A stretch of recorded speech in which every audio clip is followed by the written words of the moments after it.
Welcome to Shades of Havana. We're here at Hollywood Golf Club, recently ranked 59th classic courses in the country. We're very proud to have that ranking. Stephen and I just played Jaime and Nick in a little match, and Stephen and I did a pretty good job in taking them to the cleaners. I think we're about to be handed over 2 cigars for our winnings. I am now smoking a Liga Privada, which is one of my favorite cigars. Fix, heal with the real, and feel what you feel. Heel toe heel. Why don't my friends introduce themselves and let us know what they're smoking? Certainly, I'm Nick Foster. So what I'm smoking right now is called a Yagua. Live on the scanner, drugs in the veranda, bumping abstract propaganda. So this is a new release by Arturo Fuente. This is a pretty special cigar. They only made 1,000 boxes of these. I have 2 of them over at the store in Belmar, and about to get a couple more. So we'll take one of those. Yeah. So what they do with this cigar is it goes wet into a palm leaf and is wrapped up in a palm leaf with 20 other cigars. So each one of these cigars has a unique shape to it, and it's lesser fermented broadleaf on this cigar, so it's got a nice flavor to it, and each one of them is a little differently shaped, and each one of them tastes a little different as well. So I have to acquiesce. This is the first time I've ever played golf, so obviously I did not come out victorious. So I will award the winners some of our hand-rolled cigars that we make at my store in Belmar. So this is our Maduro hand-rolled cigar. So that's 12-year age Dominican tobacco. Ooh, there you go, sir. Thank you. 12-year age Dominican tobacco. That's a Criollo 98 binder. Habano 2020 filler with a Maduro wrapper around it. The Maduro wrapper is going to be a little woodsier, earthier, leatherier, so that when you make a Maduro wrapper, how that's made is they ferment it a little bit longer. So more of the natural oils of the leaf come out, and that's how you get that Maduro flavor and taste. Great ring gauge. Yes. Love the ring gauge. Yep, so that's a 50. That's a 50, nice. 50 ring gauge. Stephen, congratulations. I'm sure you can taste the victory in those cigars, so enjoy them. Taste the victory. Smoke them in good health. Man knows a lot about cigars. That's all I'm saying. I'm smoking a Romeo and Juliet Medea. Walk with me, fly with me, vibe with me, worst case, high with me, dive with me. I enjoy. Love it. It's a great flavor, and pairing it with a Hanger One Mandarin vodka, and I'm a vodka guy. So Stephen Lowy, and happy to be here with all the guys here today. So Jaime Zimmel, son of David Zimmel. I'm also smoking a Liga Privada as well.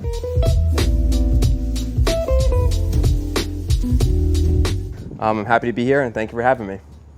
So Nick, what do you, I know that you own 2 cigar stores. Correct. And cigar connoisseur, what do you like to drink with your cigars? Sure. So I'm, like you said, I own Senior Juan Cigars in Belmar, and I'm co-owner of Asbury Park Cigar and Tobacco in Asbury Park. I'm a rye whiskey drinker. So, when I'm not drinking the Woodford, which I enjoy, I tend to go toward a Whistle Pig rye, Minor Case rye I've been drinking lately, and I do enjoy an old fashioned. So I'll do an old fashioned as well. So. what's the best-selling cigar there at your store? Would you say what the most? So we're known for our hand rolls. So once a year, our roller Julio Pichardo, who's from Dominican Republic, goes back to the Dominican, goes to a place called Flor de los Reyes, where they have a big tobacco warehouse, and he picks out the tobacco he wants and brings it back. So we roll a natural, a Connecticut, and a Maduro, and those are by far our best-selling cigars. And how often does he roll? He rolls 3 times a week. 3 times a week. Yep. Is there a cigar that the younger demographic, like late 20s, early 30s, kind of gravitate towards, especially if they're new? Sure. Or do you recommend one? Yeah, absolutely. So we've got, so my store in Belmar, as well as the store in Asbury Park, we tend to have a younger clientele. So we notice the guys like the boutique brands. So Warp Cigars is a nice brand. They make one called the Corto, the 1988, the Los Relatos right now are popular. Crowned Heads out of Nashville, Tennessee. They do a cigar called Jericho Hill, and every size of those cigars is named after a line in a Johnny Cash song. So they have the Jack Hill, the Jack Brown, they have the Willie Lee. So some of those brands that have a little more Instagram presence tend to get a little more play. Is there anything like as far as what they pair it with? Younger generation, what do they pair? Or no, it could be anything. It could be anything. Some people will say that they love, some real connoisseurs of cigars say they love to drink a Dr. Pepper with a cigar. Some people will say they like to have, it's just bizarre stuff, right? Some people say, I'm going to have a beer. So when you're pairing a cigar with something that you drink, I always go dissimilar to dissimilar, right? So if you have a smoky Scotch, right? you're not going to want to go with a real earthy, woodsy cigar because you're doing the same to the same, and you're going to overwhelm yourself. So if, say, you have like a Lafroig, right, and you're drinking a Lafroig, you're going to want to go with something that has a little natural sweetness to it. So when you smoke a sweeter cigar with a Lafroig, that cigar is going to taste woodsier and earthier, and the Lafroig will taste, conversely, will taste sweeter. So when I was last year, I went to Cuba, and the guys were talking about that they dipped their cigar in, it could be anything, and You're breaking my heart. yeah, but that's what I was like. Well, They why dip would the- you want to change I've the seen that happen. flavor? So, really funny story about that. So the reason why people dip their cigars in things, or if you see those some older guys will lick their cigar, Right. and it's obscene, it's because there didn't used to be electronic humidification. So Okay. if you got a cigar, Introduce some you moisture. had to lick it to make sure the Make wrapper them- didn't right. fall off the Yep. thing when you smoked it, or you had to dip it so that the wrapper didn't fall off when you smoked it. That's no By longer, dipping it, you're actually ruining the taste of the cigar. Right. you're ruining the intended taste of the cigar. So you should always check if you have your cigar. You can smell when you smell a cigar too. So if you're looking at this cigar here, right, you're not going to smell it this way. You're not taking that back, are you? No. I might. We'll see. We got a couple more. So you'll see guys will smell it this way. That's the wrong way to smell a cigar because you're only going to smell the wrapper, right? So you want to smell the foot of the cigar. So then you're going to smell the wrapper, and you're going to smell the filler, and you're going to smell the binder. So you get a little more essence of what it's going to be. Then you cut the cigar with your preferred cut. I like the V cut because it mitigates the draw, burns a little more evenly, and then you're going to do the pre-light draw. You're going to take a little pull on it before you light it to see how it pulls for you. And then you're going to correct it if it doesn't pull the way you want. Toast the foot, you smoke it.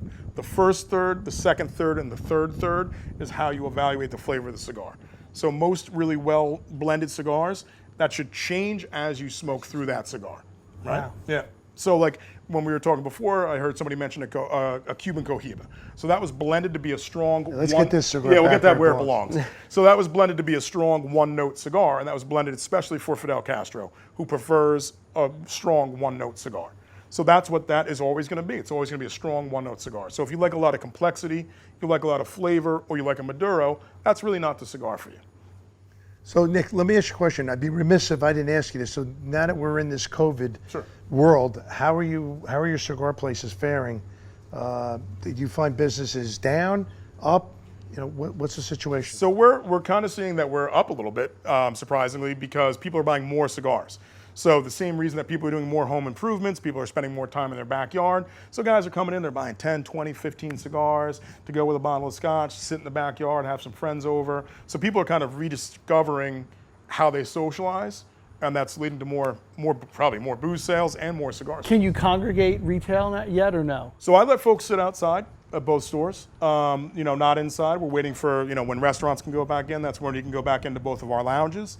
But right now we're having folks sit outside, and it's, as you can tell, it's always a good time to smoke a cigar. What with a bunch of about guys though having the a chat. towns? In other words, as far as the smoking is concerned, do they have a problem with people smoking outside? No, we haven't had a problem yet. Now that we're filming this, somebody will probably see it and give me a problem. Have you had more of an online presence now due to COVID? You know what? I get some phone calls to ship a little bit, but guys pretty much, obviously in New Jersey, we have a 30% tobacco tax. So if people order online, they've stayed online.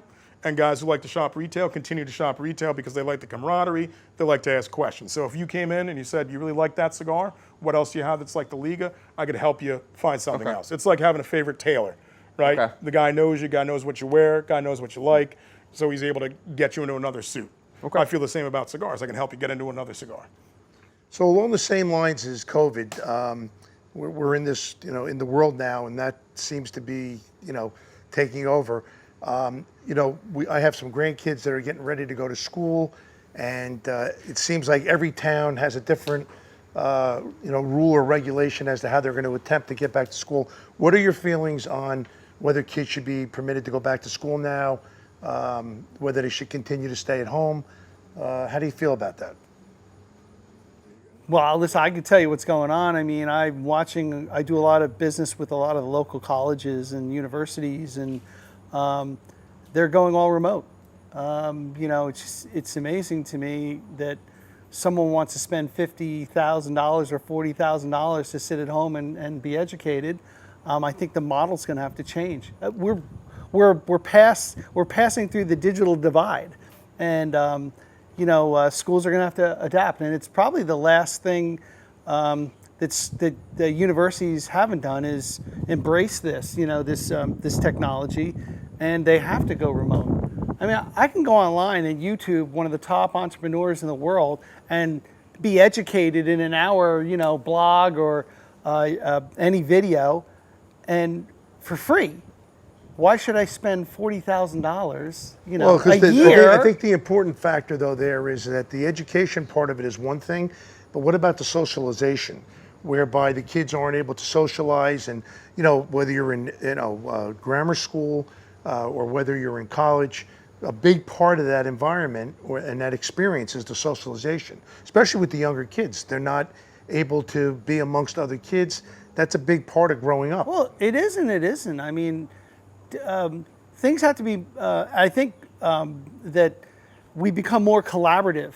You have Zoom videos or Zoom teaching now. And like I said, they're blogging and education has been broken for years. I mean, for years. They used to ring a bell, then you go to a class, and ring another bell, and then you go to another class.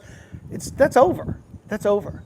And today, I think that people can, I can be talking to somebody in Asia and in Europe and anywhere in the world and learning collaboratively with them.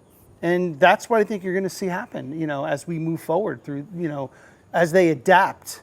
And schools are just learning to do that. So, some schools have got it down. Phoenix Online's been doing it for 30 years. Right. I mean, they're way ahead of the game. And you could just take that model and put it into any school and plug it in, and okay, you could change the name to Harvard University. Well, not Harvard, but let's say Cornell University, whoever.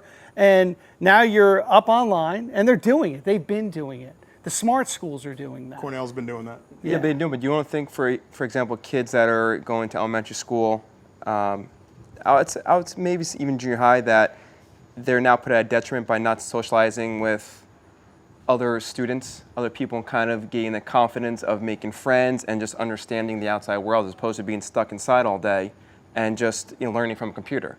I mean, to me, college would be different. You get to your age where you can afford to, or you have the ability to understand the difference between learning on a computer and going out yourself to socialize. Where a younger child, that's the ages 5 to, let's say, even 11 years old, don't really have the capacity. They're learning how to socialize with people. Along those same lines, the other interesting thing is, so my kids are all grown up and I have grandkids. The question also is, if you had young kids, given the choice, would you allow them to go to school, or would you keep them home and have them work remotely? Because in a lot of schools, they're giving the parents the choice of whether they want to send the kids to school or not. Well, you're seeing a lot of the Catholic universities and private schools are flourishing right now because they're open. And they're saying, come on in. And these public schools are saying, nah, teachers are basically saying, we don't want to go there, we're afraid, whatever, and they don't want to teach. So there's a union issue going on here as well. But you know what? The schools that are going to win are the schools that are going to have some hybrid of it. Okay? It may not be 5 days a week, maybe it's 3 days a week, and then 2 days it's remote or something like that. I think you're going to see. The only thing I don't understand though is that when these schools that are saying that the kids are going to go half day, to me, once they're there, why only make it half day? I don't understand the concept. Education should be year round. We should always be educating ourselves. It's not just okay, we're done after 6 by 8 months or whatever it is. But unfortunately, the system, I said, is broken and needs to change, and is changing. And that's what we're seeing right now. Our generation is seeing a change in every type of, from little kids all the way on up. Secondary all the way up to. You're at that intersection, right, where it's Blockbuster versus Netflix. Yeah. Right. So Blockbuster never thought people are going to stop coming in and renting videos and DVDs. Nobody's going to order a DVD online and have it shipped to their house, or Netflix became a subscription. Nobody thought that was ever going to happen. Talking about that, what do you think about movie theaters? Do you think movie theaters are ever going to come back? Why?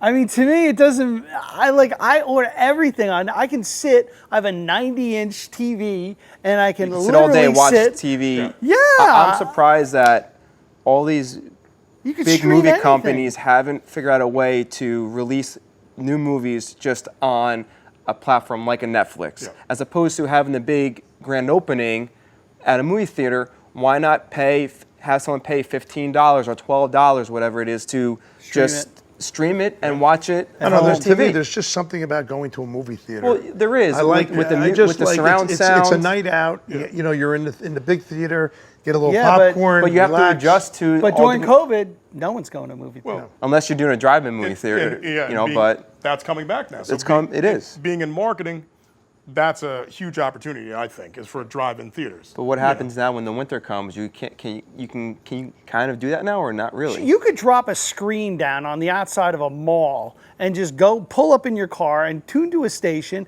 and have it and watch it if that's what you want to do. And literally sit. I mean, they have the parking lot, so it's no problem. You get a 500 cards or 1,000. Yeah, they cards do in it there. maybe 2 or 3 times a week. Yeah. You know, but I mean, it's like you said, times are changing, and you have to learn to adjust, just like with everything else. I mean, did you ever think you were going to understand how to work a computer? I mean, Never. You still I still type, don't know if I know how to work a You computer. still type with 2 fingers. I get That's it done, what you though. do. I But get it yeah, done. you get it done. I get but it done. But that's the thing. We have to learn how to get it done with maybe a new way to watch movies. Listen, I think we should copyright the app that movie theaters are going to need to stream the audio to the cars. So if we It's all already should, out we there. should all get together right now and let's do They it. have the technology. I'm sure they do. But you know what Brand it right though.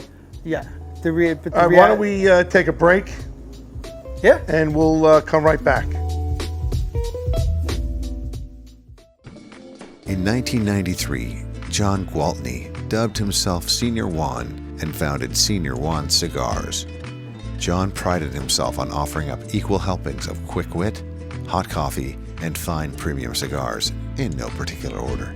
His zeal for storytelling and creating a great atmosphere to enjoy a cigar drew in fans and customers.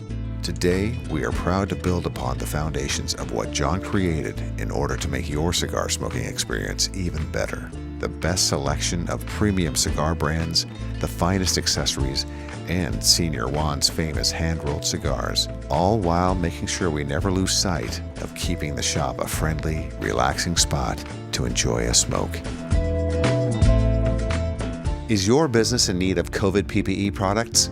eClean has FDA-approved products and service both public and private sectors nationwide with products such as KN95 masks, nitro gloves, hand sanitizers, and disinfectant. eClean understands the importance of keeping you healthy and safe. For more information, please call eClean at 305-969-8754. That's 305-969-8754. In this new day and age of online meetings and presentations, you need the best team at the ready. Whether broadcasting your Zoom meetings to Facebook Live or live streaming a fundraiser event, Surreal Streaming Services, with over 10 years of experience, can add confidence to your next live stream event. Call or text 646-498-8888 or visit sur-real.com. Worldwide Distributors E-Lighting has over 30 years of experience converting residential and commercial properties into LED lighting nationwide. If you are interested in a free survey, want to learn about rebates that might be available in your area, call E-Lighting at 305-969-8754. You can start saving today. That's 305-969-8754. Welcome back to Shades of Havana. We're filming our second episode here at Hollywood Golf Club. We're fortunate to have our president, Stephan Lowy, who's done a tremendous job here. Stephan, how would you say the club has changed the last couple of years during your presidency, especially during the COVID situation? Well, I would have never thought that, every president has a crisis, I'll tell you that. And I would never thought that or expected that something like this would happen. But the club has changed, and it's changed a lot. And the way it's, for us, I think the way it's changed is we work like a team together as opposed to just one guy saying, hey, this is the direction we're going. And years and years and years. I mean, I'm here 37 years, and I used to guess at what was going on, and I never really understood it. I didn't until you get into a leadership role, and then you say, oh, all right, how do we do this? How do we get everyone's thoughts, and how do we separate our ego and basically say, okay, listen to the crowd, and how do we make this club not just this club, but any business, because that's really where my forte is in business and startups. How do you become successful? And yeah, it's teamwork. It really is. It's not dictating. It's being collaborative. It's getting aboard and getting consensus and listening. Really, just listening to where we want to go and then following it. And most importantly, it's having really great people around you. I mean, we wouldn't be as successful as we are if we didn't have the managers and the pro staff and all our staff here that are helping us. And I think the greatest part of this club is compared to other clubs, because I never thought that I'd be wanting to know more about the golf industry than I do now, actually, leading it for the last 3 years. But we are somewhat of an anomaly. Most clubs have a lot of turnover in their staff, every 3 to 5 years. We're really fortunate. Every one of our professional staff is here 10 years or more. And consistency breeds quality and continuity. And to me, that's success. Well, one thing I think you've done a great job over the last 3 years. Our membership has steadily grown, which we had a problem for a while, getting members. Yeah. The golf business in itself is diminishing rather than growing. There's a lot of golf clubs that are closing throughout the country, and you managed to bolster up our membership, even to the point where our dining room, we make money, which is extremely rare in the country club business. We did some things. We focused on membership. We focused on how do we go out and get members that are that can afford to be at a private country club. And it's not always an easy thing. A lot of people lose sight of that. But literally, it's do's and boos, as they say. You have to have enough people in here to make this club work. And I mean, I'm here 37 years. It's a privilege and an honor to be at a club, that long, but to be at a club like this. I mean, this club is just beyond, we're a diamond in the rough. But when I tell you to work at it, to have people around that care and love this club the way we do, well, you know what? That's part of it. It's That's a family. I big mean, part. as I've been here 36 years, and we have a couple people here that work like in our halfway house. My oldest son is 37. Rita, who works in a halfway house, knew my son when he was 3 years old, and now he comes and brings his kids, and it's like it's a big family, and it's really a special treat. I agree. I mean, also being my age, 34, and having the privilege of being here and coming here every weekend and playing this golf course, and also having a drink or a dinner here, and you just have great views, and it's just, it's a pleasure. And knowing Rita when I was younger, and knowing members that are much older than I am that are still here, and being able to have that camaraderie with them as well, and to be able to have a drink on the porch with them. There's something to be said, and they, being younger and having a conversation with someone that's been around here for 20 years, it's unbelievable. So the industry is changed. I mean, 13 years ago, I never thought I'd be involved, in the politics of this club. We hit some tough times. And I mean, David, you were around, literally the stock market dropped in 2008. We lost 40 some odd members, and it was really, really challenging. And I asked the guys that were in charge then, at Harvey York, if you needed some help. And they said, yeah, I got involved with membership, and you were there. And literally Saved the club. We came up with some creative ways to bring in members, and we did. And from there, we went forward. But what's really interesting to me now is that COVID has taken an industry, this COVID-19 disease, and made a luxury into a necessity. And now we're seeing the industry flourish because of it, because people are not traveling. They'd rather stay home. They want to come to a place that they feel confident and secure, and they know they're going to get a good meal, and they can come out here and play golf and not worry about the COVID that's out there. They're worried, but they're not as worried. Right. So I think You one of kind the of most forget about it when you're here. yeah, right. And then one of the most comforted amazing here. stats is that, normally, our membership, a lot of people travel during the summer. A lot of people are from New York. They come down for the summer.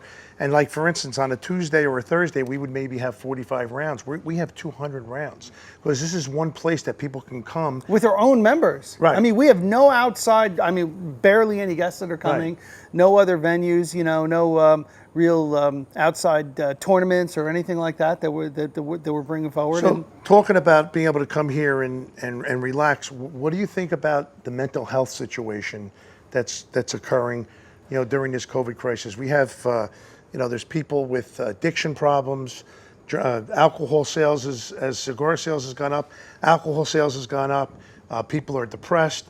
What are your thoughts on that? Tip of the iceberg. I mean, literally, we're literally just seeing the effects starting to happen of, being sequestered for the last, 4, 5, 6 months.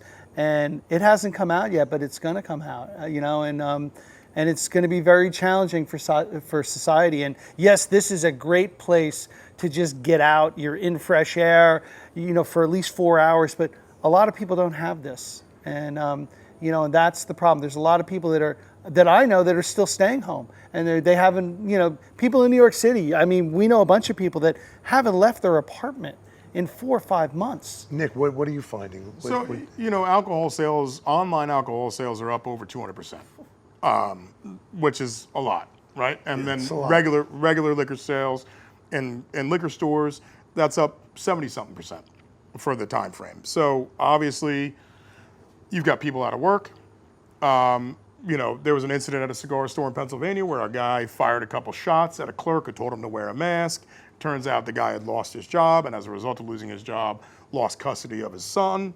And that was the thing that just pushed him over the edge. So there's a lot of people, and this crisis has pushed people into predicaments that they're not used to dealing with, used to coping with, and they may or may not be coping with them in healthy ways. Jaime, in your age group, amongst your friends, has anybody talked about being depressed and so on and so forth? Yeah, some people have talked about a little more being depressed, about being confined, especially where I live, in an apartment. I live in Hoboken, and we don't have the luxury of, the beginning of it, didn't have the luxury of really getting out and having a yard to go to. People were scared to walk around town. For Hoboken, the biggest thing about Hoboken was you can go out and experience the bars, the restaurants, the shops. Right. We can't, now that we can have the outside seating, that has helped, but you're still limiting people from going out. People are still so scared to go out. People are scared to see maybe a waiter or waitress pick up a glass, and place it down. Now they don't want to drink it. So I've definitely seen some people very hesitant, and they become a little depressed. So we got some big news today. Unless you guys are living under a rock, Biden picked his running mate, Kamala Harris. So that decision's been made. What do you think that's going to help him? Was that the right choice? What do you think? Come on, Nick, you got it. You're on the hot seat. So it's funny. So as a guy who has 2 cigar lounges, I usually say no politics, no religion. I don't want to know what you think about politics, and you definitely don't want to know what I think about it. But I like Kamala Harris. Strong personality. I think to kind of counter the fact that Joe's a little older, I think it's a decent running mate for him, and I think it'll be an interesting race. And that's all I'm going to say, because that's enough. Because that's enough. I own a business. Stephen, he had to pick somebody, and he had a lot of choices. And listen, I think that for him, that's probably one of the better choices. I don't know if it's going to be enough for him to win. I really don't know. Trump is a disruptor. He came in disrupting, and he'll go out disrupting. And I think that he may have some momentum, as if he stays off Twitter, but I don't think that's going to happen anytime soon. That happen anytime soon. But it's going to be an interesting race. I think what makes this election so interesting to me is that you're probably going to see low voter turnout because of COVID, and the younger generation, unless they can get them going somehow, they're good at protesting, but they're not really good at voting, and that could be a problem for Biden. And Jaime, real quick. I agree. I think going with the younger route that Biden went, I think will help him. I will agree with Stephen that I don't know if it's going to be the power punch that he actually needs. But,